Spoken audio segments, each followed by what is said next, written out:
Rahimin. Amma ba'du. Assalamualaikum warahmatullahi wabarakatuh.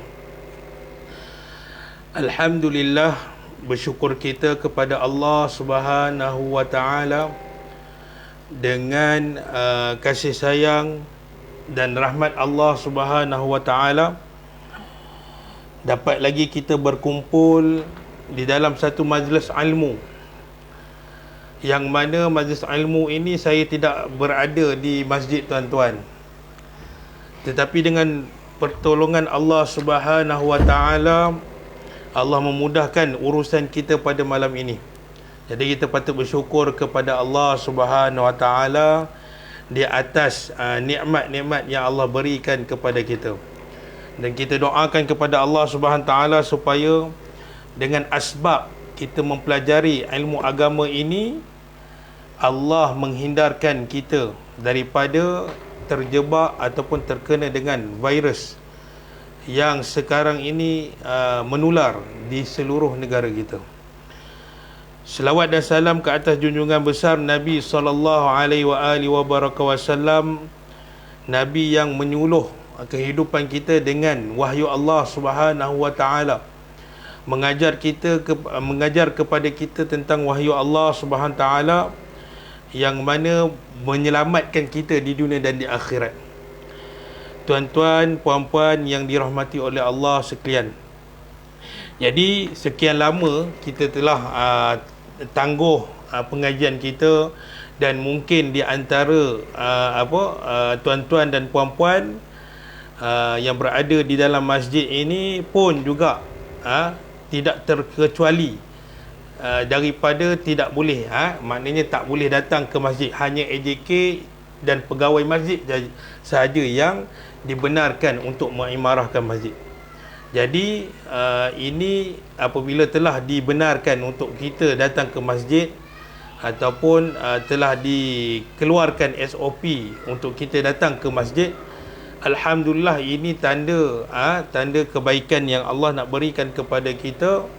Mungkin dengan asbab kita datang ke masjid ini, kita banyak berdoa, dan mungkin di antara kita ini ada para waliullah, wali-wali Allah, doanya mustajab. InsyaAllah dengan asbab ini Allah menghindarkan kita daripada terkena virus-virus ini, insyaAllah. Jadi tuan-tuan dan puan-puan yang dirahmati oleh Allah sekalian, kita akan menyambung perkongsian kita dalam kitab iaitu kitab Penawar Bagi Hati, yang ditulis, yang dikarang oleh Syekh Besar Mekah Al-Mukarramah, iaitu Syekh Abdul Qadir bin Abdul Muttalib Al-Indusi Al-Mandili, seorang ulama Al-Sunnah wal Jamaah yang pernah menetap di Mekah Al-Mukarramah. Jadi kita masih berada di bawah tajuk iaitu pada menyatakan anggota badan kita, iaitu anggota lidah. Dan kita telah membaca dua daripada perkara-perkara yang boleh merosakkan amalan kita dengan menggunakan lidah, dan kita perlu jaga daripada itu. Kita perlu jaga daripada melakukan maksiat lidah ini. Antara yang telah kita sebutkan pada sesi yang lepas, iaitu Syekh Abdul Qadir menyatakan bahawa kita perlu menjaga lidah kita ini dari melakukan perkara dusta dan ataupun bercakap bohong. Ini perkara yang sangat-sangat kita perlu beri perhatian. Hari ini ramai orang yang bercakap bohong, sama ada dia melakukan perkara bohong itu dalam keadaan dia bergurau dengan kawan-kawan dia, bergurau dengan ahli keluarga dia, ataupun bergurau dengan siapa-siapa pun. Kalau bahasa sekarang adalah prank ataupun dia memang sengaja nak berdusta. Benda ini telah disebutkan dan kita telah menyatakan dalil-dalilnya. Di antara dalil-dalilnya yang mana menyebut bahawa berdusta ini salah satu daripada dosa-dosa besar. Jadi kita kena hindar, walaupun kita berniat melakukan dusta ini, berbohong ni, bercakap bohong ini dalam keadaan yang tidak sengaja ataupun nak melawak, tak boleh. Dan perkara yang kedua yang kita telah nyatakan, tuan-tuan, iaitu perkara yang perlu kita jaga daripada melakukan maksiat dengan menggunakan anggota lidah, iaitu mengumpat. Mengumpat. Jadi mengumpat juga merupakan salah satu daripada dosa-dosa besar, mengumpat. Dan hari ini kita nak masuk pada perkara yang ketiga yang dinyatakan oleh Syekh Abdul Qadir Al-Mandili bagi kita untuk menjaga anggota lidah ini. Apa dia? Qala al-muallifu rahimahullah ta'ala, berkatalah pengarang kitab ini iaitu Syekh Abdul Qadir Al-Mandili, dan seperti menyalahi janji, yang adalah ia salah satu daripada segala alamat munafik. Apa kata Syekh Abdul Qadir Al-Mandili? Secara ringkasnya, beliau menyatakan perkara yang ketiga yang perlu kita jaga dari dilakukan oleh lidah adalah menyalahi janji ataupun memungkiri janji. Itu tak boleh buat.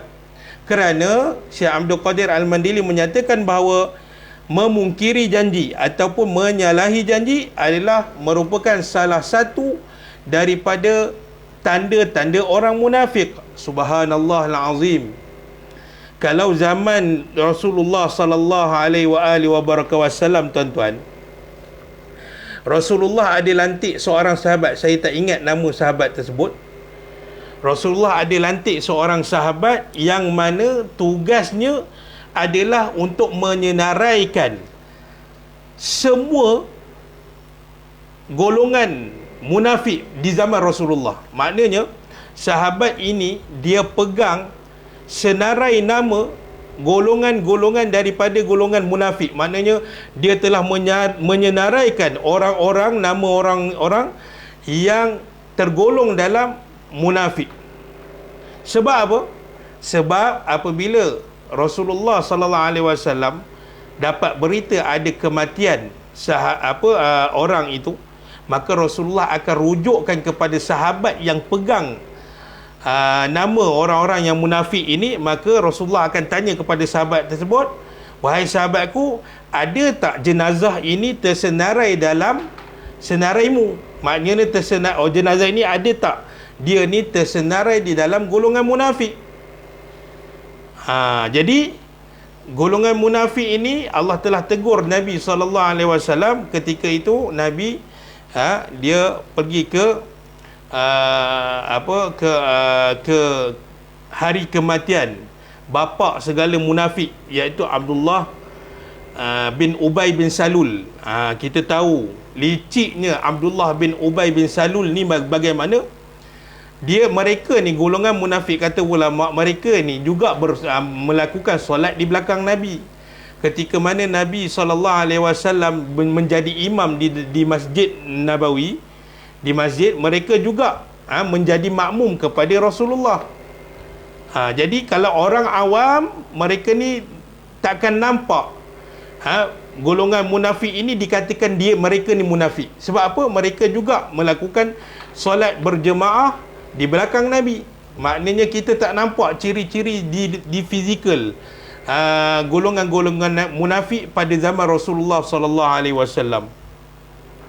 Maka Abdullah bin Ubay bin Salul ni, dia dialah ketua munafik ketika itu. Yang mana ketika berlakunya peperangan Uhud. Kita tahu peperangan Uhud, bukan kita katakan tentera Islam ni kalah, tidak. Tetapi kita tahu peristiwa itu telah mengundang beberapa kecederaan kepada anggota badan baginda Nabi sallallahu alaihi wasallam. Maknanya ketika dalam perang Uhud, Nabi didapati pada anggota tubuh badan Nabi ini terdapat kecederaan, kecederaan yang mana asal tentera Islam ini yang dipimpin oleh baginda Nabi sallallahu alaihi wasallam seramai 1,000 orang. Tetapi ketika pertengahan perjalanan untuk sampai ke Jabal Uhud, ke tempat perang Uhud itu, Jabal Uhud itu, maka 300 orang daripada tentera Islam ini telah dihasut oleh Abdullah bin Ubay bin Salul, dan mereka berpatah balik ke Madinatul Munawwarah. Subhanallahal azim. Maknanya kita nampak apakah ciri-ciri fizikal yang kita nampak pada golongan munafik ini. Mereka ini luarannya nampak macam menyokong Islam, tetapi dalamannya sangat busuk hati terhadap agama Allah Subhanahu wa taala. Mereka tak ingin langsung untuk hidup dalam agama Islam. Setengah ulama mengatakan golongan munafik ini selagi mana dia tidak bertaubat, berkemungkinan juga dia boleh jatuh ke dalam kekufuran. Jadi itu antara cerita ataupun kisah yang biasa kita dengar tentang golongan munafik ini. Kalau kita, tetapi anak kepada Abdullah bin Ubay bin Salul ini adalah sahabat Nabi yang beriman dengan Nabi SAW. Sebab itu ada peristiwa, ada kalanya Rasulullah tegur para sahabat ini, jangan engkau ceritakan tentang ayah kepada sahabat-sahabat yang tidak beriman kepada Allah dan Rasulnya. Jangan cerita, jangan kutuk langsung. Yang beriman kita tetap gembira. Maknanya macam tu kan, Nabi tegur beberapa orang sahabat. Jadi munafik ataupun antara ciri-ciri orang munafik, salah satunya yang dikatakan oleh Syekh Abdul Qadir Al-Mandili ini adalah memungkiri janji. Apa kata Nabi SAW yang diriwayatkan oleh Sayyidina Abu Hurairah radhiyallahu anhu? Qala Nabi SAW, sabda Nabi SAW, ayatul munafiqi thalathun, idza haddatha kadhiba, wa idza wa'ada akhlafa, wa idza tumina khana. Sadaqa Rasulullah sallallahu alaihi wasallam. Dan hadis ini diriwayatkan oleh Syaikhan. Bila kita sebut Syaikhan, ianya diriwayatkan oleh Al-Imamu Bukhari dan Al-Imamu Muslim. Baik, apa kata Nabi sallallahu alaihi wasallam yang bermaksud tanda-tanda munafik itu ada 3. Nabi dah senaraikan. Bila Syekh Abdul Qadir kata memungkiri janji, ia merupakan salah satu daripada tanda-tanda orang yang munafik. Maknanya memungkiri janji ini, dia tidak menepati janji setelah berlakunya akad temu janji itu. Maknanya dia tidak menepati janji, dia ingkar kepada janji yang telah termeterai. Ini berlaku sangat-sangat berlaku pada zaman Rasulullah.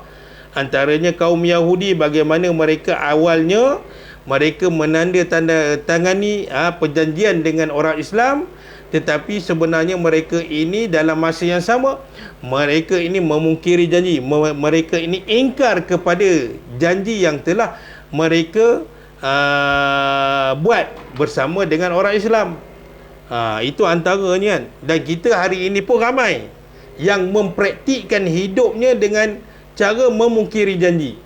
Contohnya tuan-tuan, berlakunya ketika dalam bab hutang, membayar hutang ni lah, hutang piutang ni. Orang yang berhutang dengan si pemberi hutang. Contohnya kita ni ada duit, kawan kita dah terdesak, mungkin PKP ni dia dibuang kerja, ataupun memang semua pendapatan dia tak ada. Jadi dia jumpa dengan kita, dia janji, dia kata nanti bila aku dah dapat kerja, bisnes aku dah cantik, aku bagi balik, aku nak pinjam sikit je duit kamu ni. Bila sampai tempoh yang si pemberi hutang ni, dia wajib minta.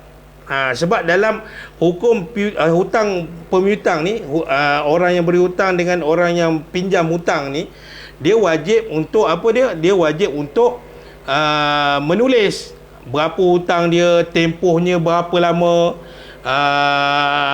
nak settle benda tu di mana. berapa hari boleh dihutangnya, maka perlu ditulis secara detail. Dan bila sampai kepada masa untuk seseorang itu membayar hutang, jadi orang yang memberi hutang tadi, bila dia minta, tiba-tiba orang yang berhutang tu dia tak nak bayar. Ini ramai yang terjadi di zaman ini. Jadi kata Nabi SAW, tanda yang pertama ataupun tanda-tanda yang boleh kita panggilkan dia ni sebagai golongan munafik, iaitu apabila bercerita ia nescaya dusta ia. Bila dia bercakap, dia akan dusta. Bila dia berkata-kata, pastinya dia akan masukkan dalam kata-kata dia tu dusta. Lebih teruk lagi apabila dia berdusta terhadap Al-Quran, dia berdusta terhadap agama Allah, dan dia berdusta kepada Allah Subhanahu Wa Taala. Kata ulama, siapa yang berdusta kepada Al-Quran, siapa yang berdusta kepada agama Allah, siapa berdusta dengan Allah, maka dia boleh jatuh. Lebih teruk lagi, dia bukan sekadar dia berdosa besar, tetapi dia boleh jatuh ke dalam kekufuran. Subhanallahil azim. Kenapa saya kata begitu? Sebab contoh orang yang mendustakan Al-Quran, bila Allah kata sesuatu hukum di dalam Al-Quran, mengatakan benda ni haram, benda ni dilarang untuk umat Islam melakukannya, tetapi dia mengatakan bahawa ini halal, aku boleh buat apa saja yang aku suka, aku banyak duit, dan dia mengingkari perintah Allah SWT, maka silap-silap dia boleh jatuh kepada kekufuran kepada Allah Subhanahu Wa Taala. Hatta kita nampak macam perkara kecil. Contoh, bila kita ajak dia solat, bila kita ajak dia solat, dia tak nak solat. Kalau dia tak nak solat di atas kemalasan dia, itu kata ulama, dia tidak akan jatuh kepada kekufuran. Tetapi dia tak nak solat kerana dia ingkar kepada perintah Allah yang mewajibkan solat itu kepada setiap mukallaf, maka boleh jatuh kepada kekufuran. Itu yang dikatakan dusta terhadap perintah Allah Subhanahu Wa Taala, dusta kepada agama Allah Subhanahu Wa Taala. Itu perkara yang sangat-sangat merugikan manusia. Jadi kita jangan tergolong di dalam golongan yang dikatakan oleh hadis Nabi SAW. Ciri munafik yang pertama adalah dia berdusta. Bila dia berkata-kata, dia berdusta. Contoh lain, kalau kita berniaga, seelok-eloknya, contoh kalau kita berniaga air balang kan, seelok-eloknya kita cubalah dapatkan air yang masak. Sebab apa? Kita berniaga, kita jual cantik je kan, dekat gambar tu cantik, air sedap, tapi kita menggunakan air paip.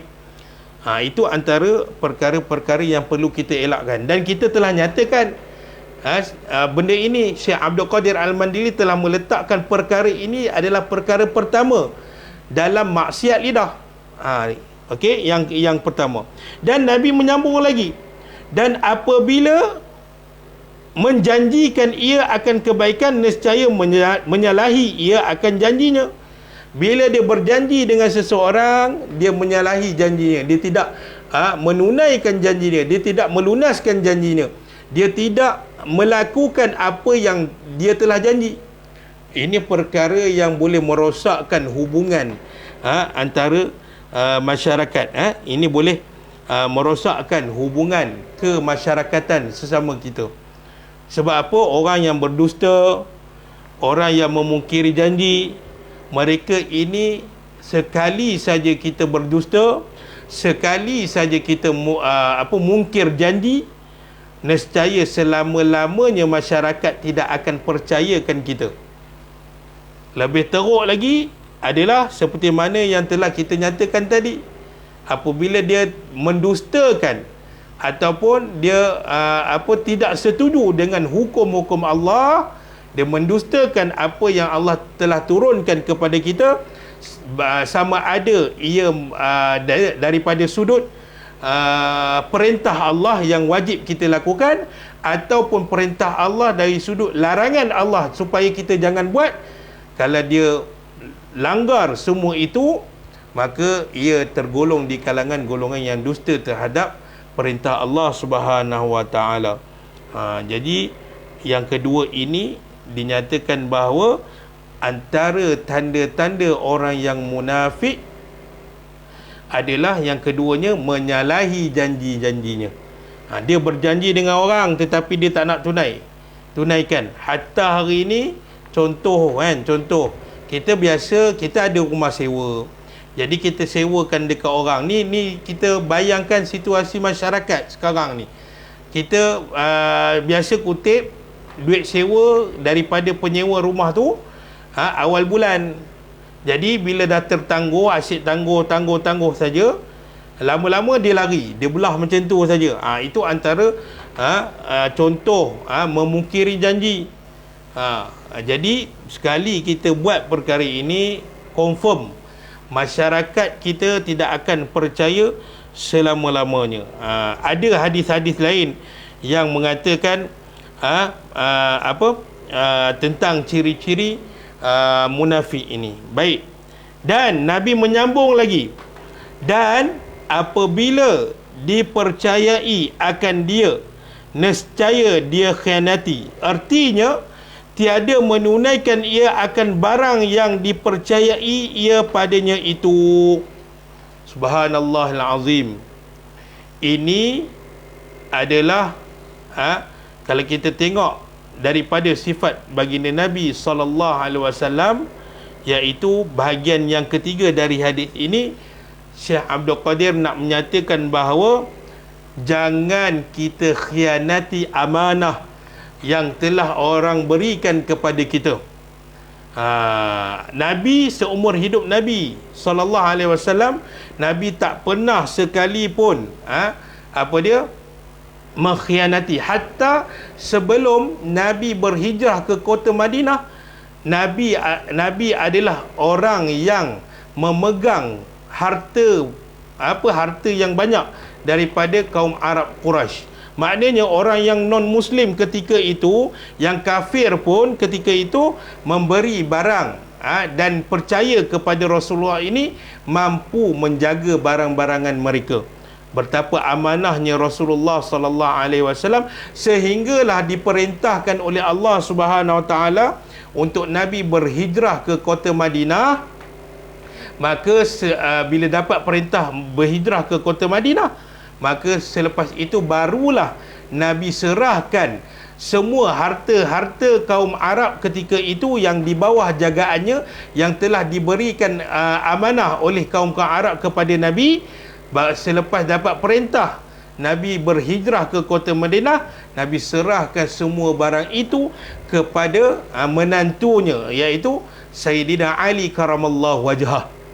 Nampak ketika itu getir. Kalau kita tengok dalam peristiwa hijrah Nabi sallallahu alaihi wasallam, sebelum nak berlakunya hijrah, bagaimana diperintahkan kepada tentera kaum kafir Quraisy ni untuk mengepung rumah baginda Nabi sallallahu alaihi wasallam. Dan kita tahu peristiwa hijrah bagaimana, kan? Kita tak nak cerita tu. Tetapi kita nak ceritakan bahawa sebelum Nabi dapat perintah daripada Allah Subhanahu Wa Taala, Nabi ni umpama bank ataupun tempat penyimpanan. Kalau sekarang bank kita boleh kata, ataupun ar-rahnu pun kita boleh kata, pajak gadai ni, kan. Jadi tempat orang Arab Quraisy ketika itu, salah satunya tempat mereka mengamanahkan kepada Rasulullah sallallahu alaihi wasallam ini untuk apa?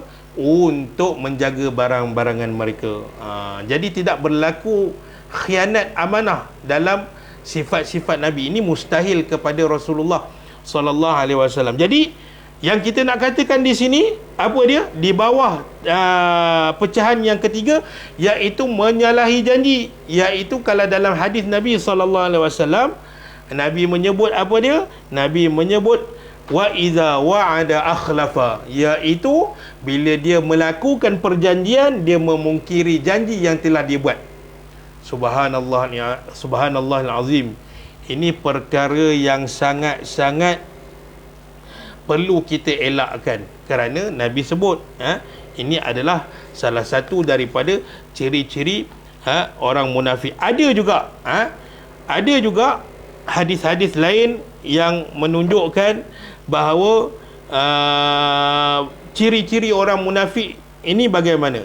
Antaranya kata Nabi SAW, addal amanata ila man tamanaka wala tahun man khanaka. Kata Nabi SAW, hadis ini diriwayatkan oleh Abu Daud dan Imam Tirmizi dan Imam Ahmad, yang bermaksud tunaikanlah amanah orang yang memberikan amanah padamu, dan janganlah mengkhianati orang yang mengkhianati. Nabi pesan kepada kita supaya kita ni jangan terjebak dalam perkara-perkara munafik.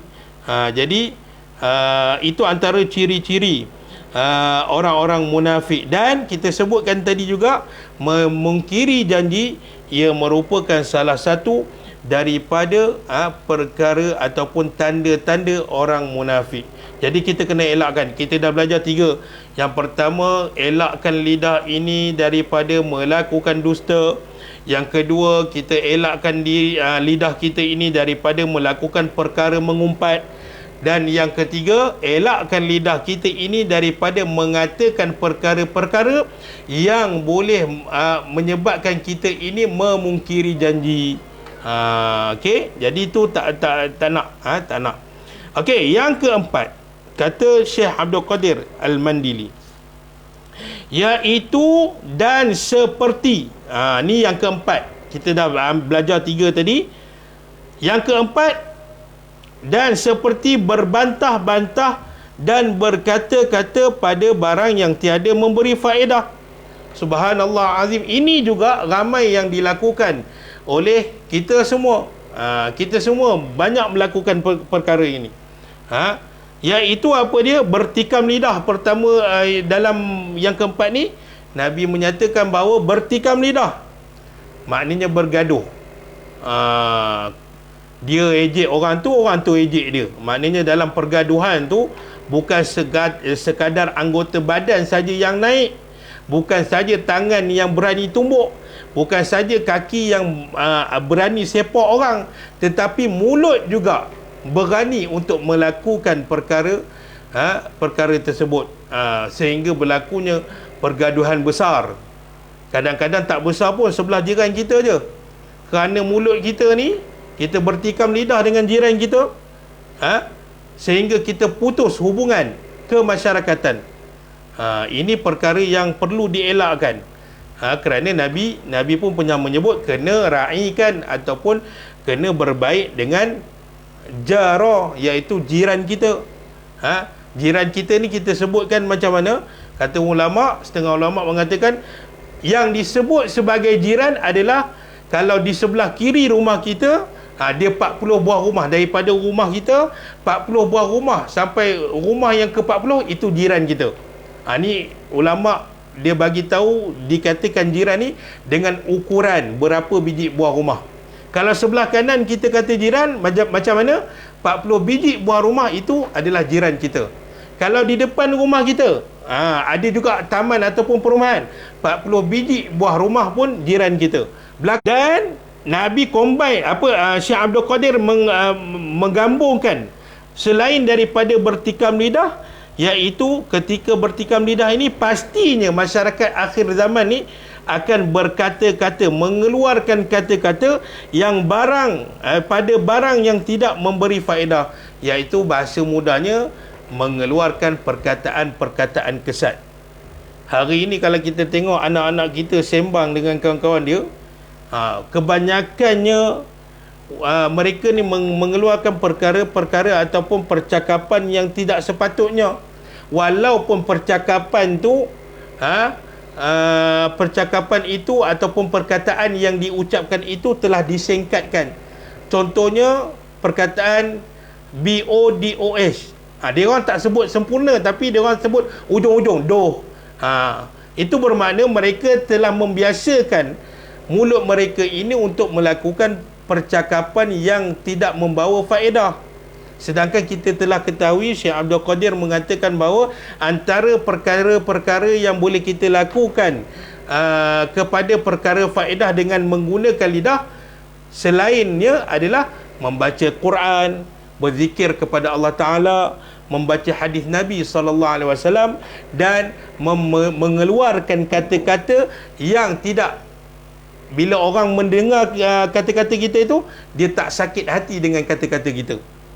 Jadi Syekh Abdul Qadir balas balik kepada yang nombor 4 ini, bertikam lidah dan berkata-kata pada barang yang tidak memberi faedah. Apa kata Nabi SAW? Nabi menyebut dalam hadis Nabi, iaitu min husni Islam al-mar'i tarku ma la yughni, iaitu kata Nabi SAW, setengah daripada keelokan Islam seseorang itu dia meninggalkan ia akan barang yang tiada memberi manfaat akan dia pada dunia dan di akhirat. Tak ada manfaat pun. Tak ada manfaat pun kita melakukan perkara ataupun percakapan kesat. Tak ada memberi pahala pun kepada kita. Tak ada membawa faedah pun. Kalaulah kata-kata kesat itu boleh mengeratkan hubungan kemasyarakatan, boleh memperbaiki hubungan kita dengan Allah, ataupun memperbaiki hubungan kita dengan masyarakat, jiran kita, adik-beradik kita, keluarga kita, pasti lama ulama-ulama dah guna. Tetapi perkara percakapan kesat ini bukan sahaja ulama larang, tetapi Allah juga larang. Hatta Allah nak panggil Nabi SAW pun dalam Al-Quran, Allah tidak pernah memanggil baginda Nabi SAW dengan nama baginda Nabi SAW. Makna panggil di sini adalah pujian Allah kepada Rasulullah. Contohnya Raufur Rahim. Allah menggelarkan kepada Nabi SAW Raufur Rahim. Jadi di situ adalah perkara yang Allah nak ajarkan kepada kita. Apabila kita melakukan ucapan ataupun kita berkata-kata, kena hindarkanlah perkara-perkara yang tidak membawakan faedah kepada diri kita. Dan benda ini, apabila kita mengatakan sesuatu benda yang tidak elok, benda ini akan dihisap oleh Allah Subhanahu Wa Taala. Seluruh apa yang ada di anggota badan kita ini akan dihisap oleh Allah Taala. Akan dihitung oleh Allah Subhanahu Wa Taala. Hatta kalau sekecil-kecil benda pun kita ucap yang boleh menyakitkan ataupun menyakiti orang lain, juga akan dihitung oleh Allah Subhanahu Wa Taala. Jadi salah satu juga yang dimaksudkan dengan berkata-kata pada barang yang tidak memberi faedah itu apabila seseorang itu dia cuba nak nampak dia ni hebat, dia cuba berucap pada perkara yang dia tidak ada ilmu. Contohnya, kalau kita tidak ada ilmu dalam sesuatu perkara, kita tak perlulah untuk sampaikannya. Maknanya kalau kita tidak ada kemampuan untuk berkata-kata di dalam bab agama, jangan sesekali kita mengatakan bahawa pendapat saya dalam bab ni tak boleh, sebab kita tidak ada kemampuan. Lebih elok kita mengatakan bahawa wallahu alam, dan sampai sini saja ilmu yang saya belajar, dan selebih daripada itu aku tak tahu, saya tak tahu. Itu lebih elok daripada melakukan pembohongan dalam menyampaikan ilmu, sedangkan dia tidak mempunyai ilmu langsung dalam bab yang dia katakan. Ini termasuk dalam perkara-perkara ataupun kata-kata yang tidak memberikan faedah, baik di dunia dan di akhirat. Dia kata-kata kosong saja. Sebab itu tuan-tuan tengok yang ajar tuan-tuan, yang ajar tuan-tuan di masjid, tok-tok guru hebat ni, mereka alim sungguh. Saya hanya baca untuk tuan-tuan, bukan mengajar. Saya dah sebutkan di awal-awal kuliah dulu, saya datang bukan mengajar, tapi saya nak kongsi dengan tuan-tuan. Tapi guru-guru kita yang alim-alim ini, mereka sangat alim. Dari mana mereka jadi alim? kerana mereka belajar tentang ilmu tersebut dan mereka mampu menyampaikan apa yang telah mereka belajar. Ada pun orang yang tidak mampu untuk mengajar, lebih baik dia tidak mengajar. Dan kalau orang tanya kepada dia sesuatu hukum, jangan pandai-pandai kita katakan pendapat saya macam ni. Tak boleh. Dalam bab agama, kita tidak boleh mengatakan bahawa ini pendapat saya, tak boleh. Kerana Allah telah turunkan hukum dan kita kena ikut apa yang telah Allah landaskan kepada kita dan apa yang telah Nabi katakan kepada kita. Ini termasuk sekiranya seseorang itu berkata-kata di hadapan orang ramai tanpa ada ilmu, ini termasuk juga apa yang dikatakan oleh Syekh Abdul Qadir Al-Mandili, iaitu berkata-kata pada barang yang tiada memberi faedah, seperti mana yang telah disabdakan oleh baginda Nabi SAW yang kita baca tadi. Dan ini adalah perkara yang dalam bab lidah ini banyak perkara Syekh Abdul Qadir Al-Mandili nak nyatakan kepada kita. Dan kalau kita tengok perbahasan tentang pada menyatakan lidah ini sangat panjang, antara tajuk yang panjang jugalah. Kerana apa? Hari ini manusia berleluasa menggunakan kuasa yang ada pada lidahnya dan kuasa yang ada pada jarinya untuk menyebarkan fitnah, untuk menyebarkan berita palsu, untuk menyebarkan, mengaibkan masyarakat ataupun mengaibkan seseorang. Kita tengok hari ini, kalau dengan mulut dia buat video, dia buat live, dia keji orang tu, keji orang ni. Kalau dengan jari pula, dia tak nak buat live tetapi dia type, dia tulis, dia tekan keyboard handset dia tu, dan dia tulis dekat status dia punya apa, dia punya Facebook ke ataupun media sosial yang lain. Ini perkara yang perlu sangat-sangat kita jaga daripada melakukannya. Dan kita tahu dah bahawa ini adalah perkara-perkara yang tidak ada langsung manfaat kepada kita. Adapun perkara-perkara yang manfaat itu kita perlu teruskan. Kalau hari ini tuan-tuan orang kata melafazkan selawat kepada Nabi, itu adalah perkara yang bid'ah. Ini satu kejahilan ilmu bagi seseorang. Kerana apa? Sandaran kita berselawat kepada Nabi SAW, kita ada sandaran, kita ada rujukan daripada Al-Quran dan hadis Nabi SAW. Ayat yang Allah turunkan itu ayat yang umum. Adapun hadis Nabi banyak sangat tentang selawat. Ini antara perkara-perkara yang mudah kita lakukan dan mudah untuk kita mendapat pahala daripada Allah Subhanahu wa taala. Jadi saya rasa sekadar itu saja dulu pada malam ini. Mohon maaf sekiranya ada terkasar bahasa dan mengambil masa tuan-tuan dan puan-puan yang agak lama. Dan kita mohon pada Allah Subhanahu wa taala supaya Allah selamatkan diri kita, Allah selamatkan pasangan kita, zuriat kita dari terkena virus corona ini dengan asbab kita menuntut ilmu dan kita solat berjemaah. Dan lebih besar lagi permohonan kita kepada Allah Subhanahu wa taala, kita mohon kepada Allah Subhanahu wa taala supaya Allah tetapkan iman kita sehingga kita habis nyawa di atas landasan ataupun di atas jalan kalimah la ilaha illallah Muhammadur Rasulullah. Jadi sekadar itu saja perkongsian yang dapat saya nyatakan kepada tuan-tuan. Jadi sebelum kita akhiri, kita baca doa sikit. A'udzubillahi minasyaitonirrajim. Bismillahirrahmanirrahim. Alhamdulillahirabbil alamin. Wassalatu wassalamu ala rasulil amin Sayyidina Muhammad wa ala alihi wa sahbihi ajma'in. Rabbana la tuzigh qulubana ba'da idh hadaitana wa hab lana min ladunka rahmah innaka antal wahhab. Rabbana hab lana min azwajina wa dhurriyyatina qurrata a'yun waj'alna lil muttaqina imama. Rabbana atina fid dunya hasanah wa fil akhirati hasanah wa qina adzabannar.